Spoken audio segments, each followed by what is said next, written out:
Genesis chapter 18 verse 1 to 3. At naipakita ng Panginoon sa kaniya ang mga punong ensay ni Mamre habang siya'y nakaupo sa pintuan ng tolda ng kainitan ng araw. Tiningin ang kanyang mga mata at nagpamalas at narito ang tatlong lalaki ay nakatayo sa tabi niya. Nagpakita siya sa kanila ay tinakbo niya upang sila'y salubungin mula sa pintuan ng tolda at yumukod siya sa lupa. At nagsabi, Panginoon ko, kung ngayon nagkasumpong ako ng biyaya sa iyong paningin, ay ipinamanghi ko sa iyo na huwag mong lakpasan ang iyong lingkod. Amen. Magandang araw po sa lahat. Ang babasahin ko po ngayon ay makikita sa Genesis chapter 18 verses 4 to 6. Ito po ang nakasaad.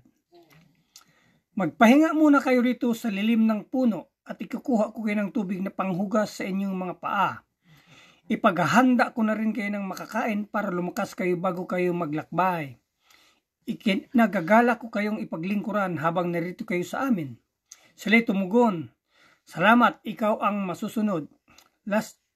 Dali-daling pumasok sa tulda si Abraham at sinabi kay Sarah, Dali, kumuha ka ng 3 takal ng magagandang harina at gumawa ka ng tinapay. Yan lang po. Maraming salamat. God bless us all. Magandang araw po sa lahat. Ang babasahin ko po ay makikita sa Genesis 18 verse 7 to 9.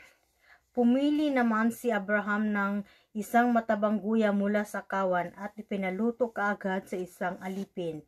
Kumuha rin siya ng kiso at gatas kasama ang nilutong karni at inihain sa mga panauhin. Hindi siya lumalayo sa tabi ng mga panauhin habang kumakain ng mga ito. Tinanong nila si Abraham, Nasaan ang asawa mong si Sarah? Naroon po sa tulda, sagot naman niya. Yan lang po. Magandang gabi po sa inyong lahat sa RCCI family. Ako po ay mag-share lang po ako ng Genesis chapter 18 verse 10 to 12. Number 10, at sinabi niya'y walang salang, di ako babalik sa iyo sa ganitong panahon ng taong darating at narito't si Sarah na iyong asawa ay magkakaanak ng isang lalaki at narinig ni Sarah pinto ng tolda na nasa likod niya. Number 11, si Abraham at si Sarah nga'y matatanda na at lipas na sa panahon at tinigilan na si Sarah ng kaugalian ng mga babae. Number 12, at natawa si Sarah sa kanyang sarili na sinasabi, pagkatapos na ako'y tumanda, ay magtatamo ako ng kaligayahan at matanda na rin pati ng Panginoon ko. Amen. Magandang gabi po. Ito po ang aking masishare sa Genesis 18 verse 13 to 15. Bakit natawa si Sarah at nagsabing kung kailan pa siya tumanda saka siya magkakaanak? Tanong ni Yahweh kay Abraham. 14. Mayroon bang hindi kayang gawin si Yahweh? Tulad ng sinabi ko, babalik ako sa 1 taon at pagbalik ko ay may anak na siya. 15. Dahil sa takot, nagkaila si Sarah at ang wika. Hindi po ako tumawa, ngunit sabi niya, huwag ka nang magkaila, talagang tumawa ka. Amen po. Salamat po sa bawat isa. Magandang gabi po. Share ko po ngayon ay Genesis chapter 18 verse 16 to 18. At nangagtindig doon ang mga lalaki at nangagsitingin sa dakong Sodoma at sinamahan sila ni Abraham upang ihatid sila sa daan. At sinabi ng Panginoon, ililihim ko ba kay Abraham ang aking gagawin? Dangang si Abraham ay tunay na magiging isang bansang malaki at matibay, at pagpapalain sa kanya ang lahat ng bansa sa lupa. Amen. Mapagpalang umaga po sa inyong lahat. Ang ibabahagi ko pong verse sa umaga nito ay sa Genesis chapter 18 verses 19 to 21 na sinasabi, pinili ko siya para ipatupad niya sa mga anak at mga lahi niya ang utos ko na gumawa sila ng tama at matuwid. Sa ganung paraan, matutupad ang aking pangako sa kanya. 20. Pagkatapos, sinabi ng Panginoon kay Abraham, maraming tao ang dumadaing doon sa Sodom at Gomorrah dahil sobrang sama na ng lugar na yun. 21. Kaya pupunta ako roon para malaman ko kung totoo o hindi ang mga daing ng mga tao roon. Amen. So, purihin po natin ang ating Panginoon. Magandang umaga po and God bless everyone. Hello po, good evening. Magandang gabi po sa ating lahat. Ang isi-share ko po ngayon is Genesis chapter 18 verse 22 to 24. Umalis nga ang mga lalaki at nagpunta sa Sadorna, ngunit naroon pa rin si Yahweh.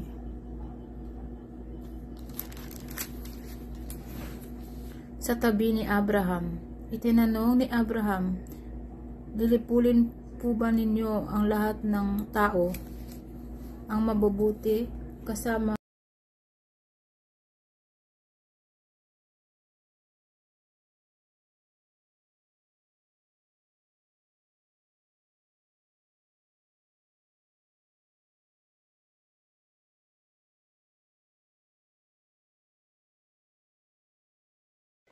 Isang mapagpalang gabi po sa ating lahat para po sa ating devotion. Ako po ay naatasan na ibahagi po sa inyo ang Genesis chapter 18 verses 25 to 27. Sabi po rito, far be it from you to do such a thing, to put the righteous to death with the wicked, so that the righteous fare as the wicked. Far that from you. Shall not the judge of all the earth do what is just?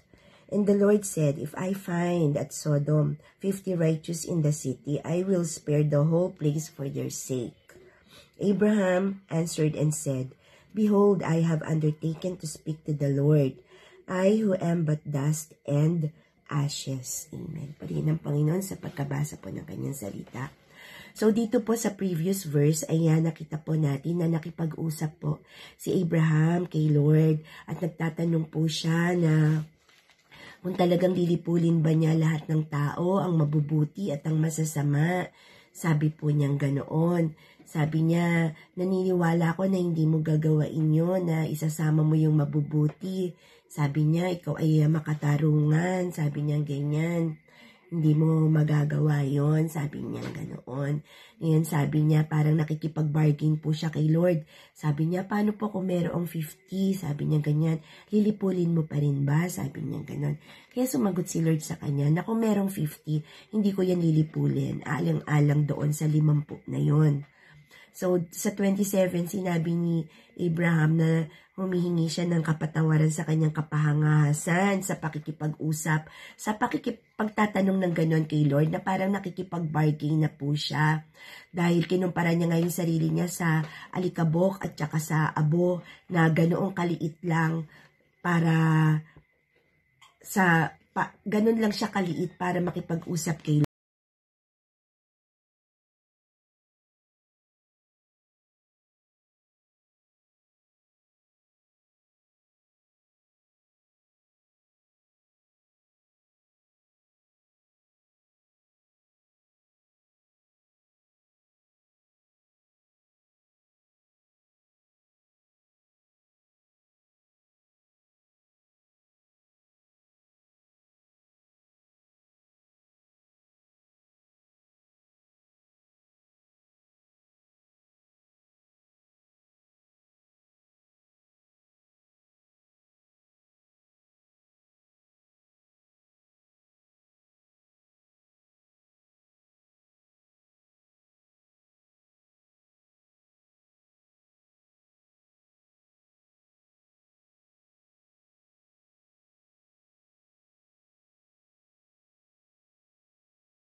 Magandang papapalang gabi po, RCCI family, at ako po ay naatasang bumasa sa Genesis chapter 18 verses 28 to 30. Ang sabi po rito, pero kung mayroon po kayang 45 na matuwid, lilipulin niyo pa rin ba ang buong lungsod dahil kulang po ito na 5? Sumagot ang Panginoon, kung may makita akong 45 matuwid, hindi ko lilipulin ang lungsod. 29, muling nagsalita si Abraham, kung 40 lang po kaya ang matuwid, sumagot ang Panginoon, hindi ko lilipulin ang lungsod alang-alang lamang sa 40 matuwid.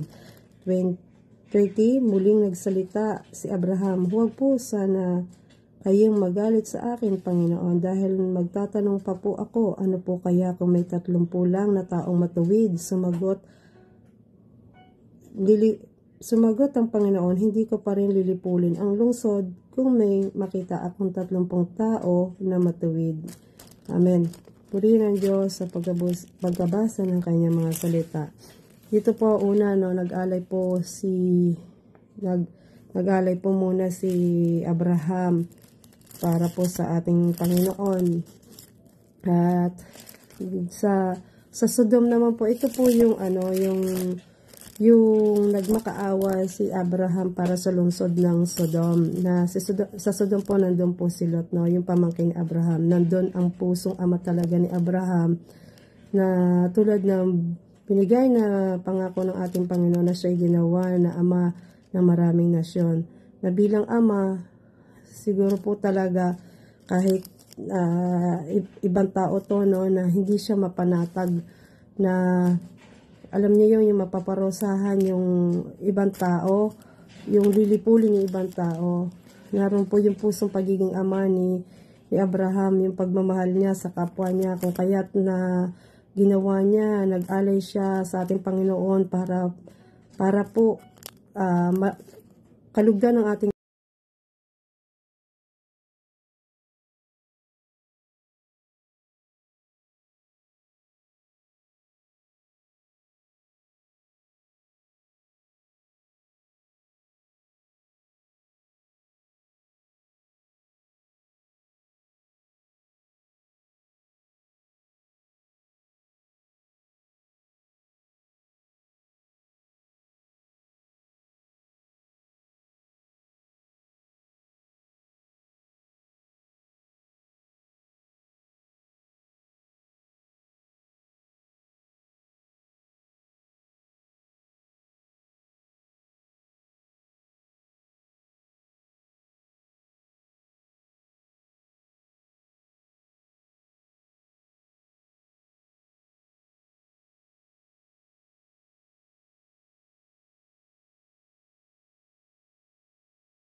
Napagpahalang gabi po sa ating lahat mga kapatid. Patuloy po tayo sa ating gawain na pagsasaliksik po ng salita ng Panginoon. At nandito na po tayo ngayon sa Genesis chapter 18. Ang verse po na napakuha po sa akin ngayon ay Genesis chapter 18 verse 31 to 33. At sinasabi nga po dito sa talatang ito, muling nagsalita si Abraham, Panginoon,